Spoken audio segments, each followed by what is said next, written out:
Good morning friends, मैं name तरुण पलगांधी और जैसा कि आप सब लोग जानते हैं, हमने एक नई सीरीज़ स्टार्ट की है लाइब्रेरियन इंटरव्यू प्रिपरेशन के लिए। केंद्रीय विद्यालय संगठन के अंदर अभी काफ़ी सारे बच्चे हैं जिनके मार्क्स लिस्ट आ गई है, जिन्होंने अपनी आंसर की चेक कर ली है और उनको लगता है कि वो क्वालिफाई कर जाएंगे केंद्रीय विद्यालय संगठन के लाइब्रेरियन इंटरव्यू के लिए। तो उसके लिए हमने एक स्पेशल सीरीज़ बनाई है, आप लोगों को पता है, और ऑलरेडी हम 4 वीडियोज़ उसकी अपलोड कर चुके हैं। बहुत ही इंपॉर्टेंट क्वेश्चन उसके अंदर हमने टेकअप किए हैं और आज भी हम एक ऐसी ही वीडियो लेकर के आपके लिए आए हैं। आज हम बात करने वाले हैं बहुत ही इंपॉर्टेंट क्वेश्चन की, तो वीडियो को अंत तक ज़रूर देखिएगा और बने रहिएगा वीडियो में, क्योंकि बहुत इंपॉर्टेंट एक टॉपिक मैं शुरू करने वाला हूँ जिस टॉपिक का नाम है doctor S R Ranganathan, Shiyali Ramamrita Ranganathan. आप सब लोगों को पता है he is regarded as the father of library science in India. तो डॉक्टर एस आर रंगनाथन की हम बात करने वाले हैं यहाँ पर आज, और इस वीडियो के अंदर, इस पर्टिकुलर वीडियो के अंदर उनकी अर्ली लाइफ के बारे में, जो भी उन्होंने अपनी लाइफ के अंदर अर्ली लाइफ के अंदर किया, उसके बारे में हम डिस्कस करेंगे, उनकी एक छोटी सी स्मॉल बायोग्राफी। और उसके बाद हम एक एक करके in detail doctor श्याली Ramamrita Ranganathan के बारे में डिस्कस करेंगे। और बहुत ही इंपॉर्टेंट होने वाला है, इंटरव्यू में ज़रूर आपसे पूछा जाएगा कि आप कितना जानते हैं डॉक्टर एस आर रंगनाथन के बारे में। जितनी ज़्यादा इन्फॉर्मेशन आपके पास होगी उतना ज़्यादा आपका एक अच्छा इंप्रेशन पड़ने वाला है इंटरव्यूअर पर, और जितनी कम नॉलेज आपके पास होगी डॉक्टर एस आर रंगनाथन के बारे में, उतना ही बेकार आपका इंप्रेशन पड़ने वाला है। तो एस आर रंगनाथन एक बहुत ही इंपॉर्टेंट टॉपिक है और इसी इंपॉर्टेंट टॉपिक को हम कवर करने वाले हैं। स्टार्ट करेंगे हम उनके बारे में थोड़ी सी बेसिक जानकारी से, और धीरे धीरे धीरे इन डेप्थ हम जाएंगे और देखेंगे कि उन्होंने क्या क्या किया और क्या क्या उनके कॉन्ट्रीब्यूशन रहे। जैसे कि आप लोगों को पता है, डॉक्टर एस आर रंगनाथन जी का पूरा नाम है श्याली रामामृता रंगनाथन। श्याली जो है वो एक विलेज का नाम है, तंजावुर डिस्ट्रिक्ट तमिलनाडु के अंदर ये विलेज है श्याली। और जो रामामृता लगा हुआ है ये इनके फादर का नाम है। तो साउथ इंडिया में इसी तरीके से नाम जो है वो प्रोनाउंस किए जाते हैं। पहले जिस जगह से आप बिलोंग करते हो उस जगह का नाम, और उसके बाद में आपके फादर का नाम, और उसके बाद में आपका नाम। तो इनका खुद का नाम है रंगनाथन, फादर का नाम है रामामृता, और श्याली विलेज जहाँ पर इनका जन्म हुआ। तो ये आपको पता होना चाहिए। दूसरी चीज़ आपको क्या पता होना चाहिए कि एक हिंदू ब्राह्मण फैमिली से थे, और इनका जो जन्म है वो 9 अगस्त 1892 में हुआ। ऐसा इन्होंने खुद मेंशन किया है अपनी जो बहुत ही इंपॉर्टेंट बुक है, आप सब लोगों को पता है, 5 लॉज ऑफ लाइब्रेरी साइंस। उसके अंदर इन्होंने खुद लिखा है कि इनका जन्म जो है 9 अगस्त 1892 को हुआ था। लेकिन इनका जो डेट ऑफ बर्थ है वो 12 अगस्त 1892 काफ़ी जगह पर लिखा जाता है, मेंशन किया जाता है। और आप लोगों को पता होगा, it is also considered as the national librarians day in India. 12 अगस्त नेशनल लाइब्रेरियंस डे होता है इंडिया के अंदर। तो ये डेट्स आपको याद होनी चाहिए। आपसे ये ज़रूर पूछा जा सकता है कि लाइब्रेरियंस डे कब सेलिब्रेट करते हैं, किसके बर्थडे पे सेलिब्रेट करते हैं। आप बता देंगे कि जी एस आर रंगनाथन जी के बर्थडे पे हम सेलिब्रेट करते हैं लाइब्रेरियंस डे इंडिया के अंदर। लेकिन उनका बर्थडे कब हुआ? 12 अगस्त। लेकिन फिर एक लेकिन आ गया यहाँ पर, उन्होंने अपनी बर्थ डेट क्या मेंशन की है? तो उन्होंने अपनी बर्थ डेट मेंशन की है 9 अगस्त 1892। कहाँ मेंशन की है?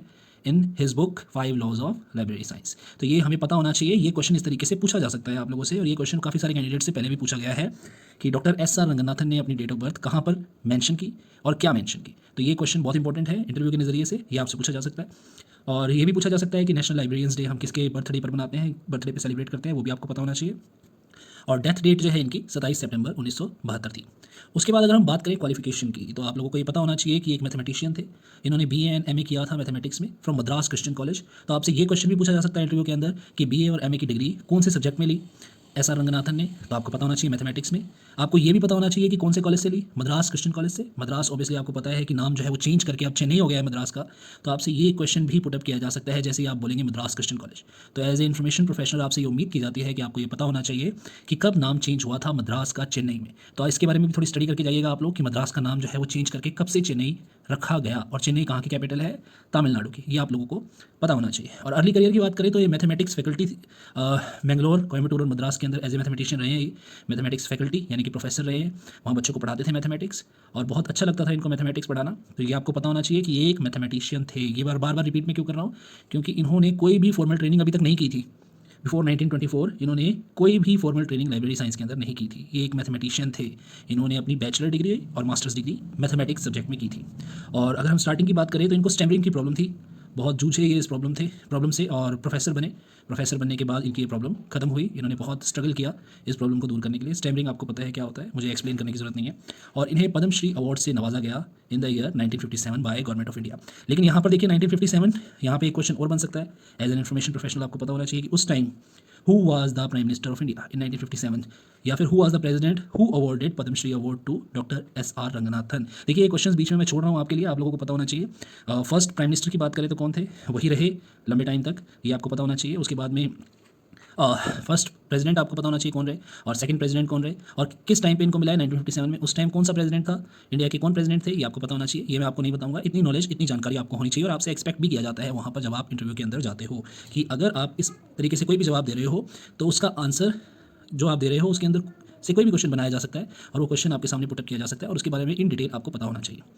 ओके, तो बात करते हैं लाइब्रेरियन पोस्ट की। एज ए लाइब्रेरियन इन्होंने 1924 में, जनवरी 1924 में ज्वाइन किया। बट किस तरीके से ज्वाइन किया ये हमें पता होना चाहिए। मद्रास यूनिवर्सिटी ने एक नई पोस्ट क्रिएट की 1923 और उसके लिए लगभग 900 एप्लीकेशंस आई थी।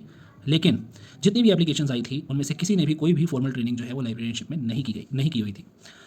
फिर भी यहाँ पर डॉक्टर एस.आर. रंगनाथन का अपर हैंड था उन एप्लीकेशंस में, बिकॉज उनके पास में उनका रिसर्च बैकग्राउंड था, उन्होंने पहले रिसर्च की हुई थी, तो उनके ऊपर एक फेथ दिखाया वहाँ पर। और उनको पता भी नहीं था कि शायद हो सकता था ऐसा, उनको ये लगता था कि वो सिलेक्ट ही ना हो।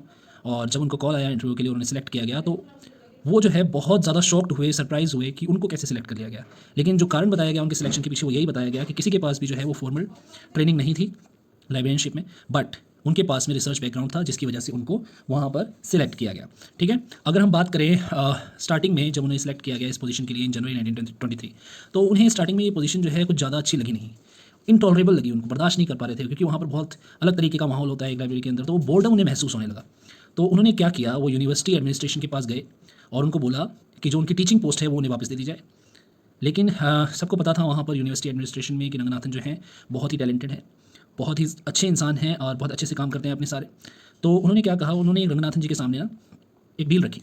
वो डील क्या थी कि उनको लंदन जाना था स्टडी करने के लिए, कंटेम्प्रेरी वेस्टर्न प्रैक्टिसेस इन लाइब्रेरियनशिप, और उसके बाद में अगर वो वापस आकर रिजेक्ट करेंगे इस पोस्ट को, किस पोस्ट को, यूनिवर्सिटी लाइब्रेरियन की पोस्ट, कहाँ पर, मद्रास यूनिवर्सिटी में, अगर वो आकर के रिजेक्ट करते हैं तो उनको उनकी मैथमेटिक्स की लेक्चरशिप वापस दे दी जाएगी और उनको जो है लाइब्रेरियनशिप से हटा दिया जाएगा, उन्हें यूनिवर्सिटी लाइब्रेरियन की पोस्ट से हटा दिया जाएगा। तो ये डील एक क्रैक हुई यूनिवर्सिटी एडमिनिस्ट्रेशन और रंगनाथन के बीच में, और रंगनाथन ने ये डील एक्सेप्ट की। वो गए यूनिवर्सिटी कॉलेज लंदन में, क्योंकि उस टाइम पे पूरे ब्रिटेन के अंदर यूनिवर्सिटी कॉलेज लंदन ही एक ऐसा कॉलेज था जो ग्रेजुएट डिग्री प्रोग्राम करवाता था इन लाइब्रेरी साइंस। तो ये वहाँ गए, इन्हें वहाँ भेजा गया, और स्टार्टिंग में तो उनको थोड़ा सा बोरिंग लगता था, लेकिन जो उनके अंदर का मैथमेटिक्स जीनियस था, मैथमेटिकल जीनियस जो था, उसने आइडेंटिफाई की प्रॉब्लम ऑफ क्लासिफिकेशन की बहुत बड़ी समस्या थी। और समस्या क्या आ रही थी बेसिकली उस समय पर जो है दो ही क्लासिफिकेशन स्कीम्स थी जो मोस्टली यूज़ होती थी, David decimal classification and universal decimal classification.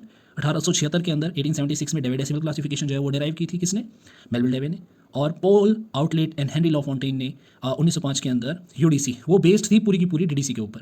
तो यही एक क्लासिफिकेशन स्कीम थी। तो उन्होंने वहाँ पर एक्नॉलेज की डुप्लीकेशन की प्रॉब्लम, और वो प्रॉब्लम क्या थी कि 2 different classifications for a given datum, एक पर्टिकुलर किसी टाइटल के लिए 2 क्लासिफिकेशन नंबर जो है वो बनाए जा सकते थे। जैसे सपोज करें वॉरफेयर इन इंडिया, तो इंडिया के अंदर भी उसका नंबर बनाया जा सकता था और वॉरफेयर के अंदर भी उसका नंबर बनाया जा सकता था। उसको इंडिया के अंदर भी क्लासीफाई किया जा सकता था और वॉरफेयर के अंदर भी क्लासीफाई किया जा सकता था। लेकिन कोई भी सब्जेक्ट हो, कोई भी टाइटल हो, उसका क्लासिफिकेशन नंबर हमेशा यूनिक होना चाहिए, और यही प्रॉब्लम उन्होंने वहाँ पर आइडेंटिफाई की डेविड डेसिमल क्लासिफिकेशन के अंदर। और उन्होंने प्रूव की ये problem with some examples, with some research based examples. उन्होंने बड़े अच्छे से रिसर्च किया और उसके बेसिस पे उन्होंने एग्जांपल्स के साथ में ये प्रॉब्लम जो है ये सबके सामने रखी। और उसके बाद में वो वापस आए, he return and held the position of university librarian at Madras university for 20 years. और मद्रास यूनिवर्सिटी वापस आए, उन्होंने 20 साल तक 1924 से लेकर के 1944 तक, 20 साल तक लगभग जो है 45 तक उन्होंने ये मद्रास यूनिवर्सिटी के अंदर यूनिवर्सिटी लाइब्रेरियन की पोस्ट जो है वो संभाली। और इस बीच उनके बहुत सारे कंट्रीब्यूशंस रहे, बड़े ही इंपॉर्टेंट कंट्रीब्यूशंस हैं। 5 लॉस ऑफ लाइब्रेरी साइंस आप लोगों को पता है, column classification, library administration, classified catalogue code, ये इनके बहुत ही इंपॉर्टेंट जो है कंट्रीब्यूशंस रहे। जब बात आती है ना रंगनाथन के बारे में, तो कहा जाता है कि वो बड़े ही वर्काहोलिक थे, काम करना उन्हें बहुत पसंद था, मेहनत करना बहुत पसंद था। लगभग 13 घंटे वो एक दिन के अंदर काम किया करते थे और 7 दिन वो काम करते थे, कोई छुट्टी नहीं लेते थे वो। और लगभग उन्होंने 20 साल तक इसी शेड्यूल को अपनाया इन मद्रास यूनिवर्सिटी लाइब्रेरी, और लगभग 20 साल तक 13 घंटे हर दिन उन्होंने वहाँ पर काम किया। 1928 के अंदर उनकी शादी हुई, और उनके बारे में बताया जाता है, ये स्टोरी बड़ी फेमस है कि जैसे ही उनकी शादी हुई, तो मॉर्निंग में उनकी शादी हुई और दोपहर में वो शादी निपटा कर वापस अपने काम पर चले गए। उन्होंने वापस यूनिवर्सिटी के अंदर जाकर वो बैठे और अपना काम संभाला। तो उनको काम करना बहुत पसंद था। उनकी वाइफ का नाम शारदा था। और मेजर कंट्रीब्यूशंस की हम बात कर रहे हैं तो 5 loss of library science, column classification, library administration, classified catalogue code, और भी बहुत सारे कंट्रीब्यूशंस इनके रहे हैं। प्रोलीगोमिना टू लाइब्रेरी क्लासिफिकेशन के अंदर इन्होंने बताया है कि किस तरीके से इन्होंने कॉलम क्लासिफिकेशन के अंदर रिसर्च की, और कॉलम क्लासिफिकेशन जो है क्लासिफिकेशन स्कीम इन्होंने डेराइव की इन 1933। तो ये इनकी अर्ली लाइफ थी। इस वीडियो के अंदर हमने अर्ली लाइफ के बारे में ही डिस्कस करना था, हमने अर्ली लाइफ के बारे में ही डिस्कस किया। अगर आप लोगों को ये वीडियो अच्छी लगी हो तो आप ज़रूर हमारे चैनल को सब्सक्राइब कीजिएगा और इस वीडियो को लाइक कीजिएगा। और कोई भी सजेशन अगर आप देना चाहते हैं किसी भी टॉपिक के लिए तो आप सजेशन दे सकते हैं कमेंट बॉक्स के अंदर, या फिर आप हमें लिख सकते हैं infobrery@tpg@gmail.com पर। हम आपके सारे क्वेश्चंस के जवाब देंगे। कोशिश करेंगे कि हर एक चीज़, हर एक इंपॉर्टेंट क्वेश्चन जो आपके इंटरव्यू में पूछा जा सकता है वो हम कवर करें अपनी वीडियोज़ के द्वारा।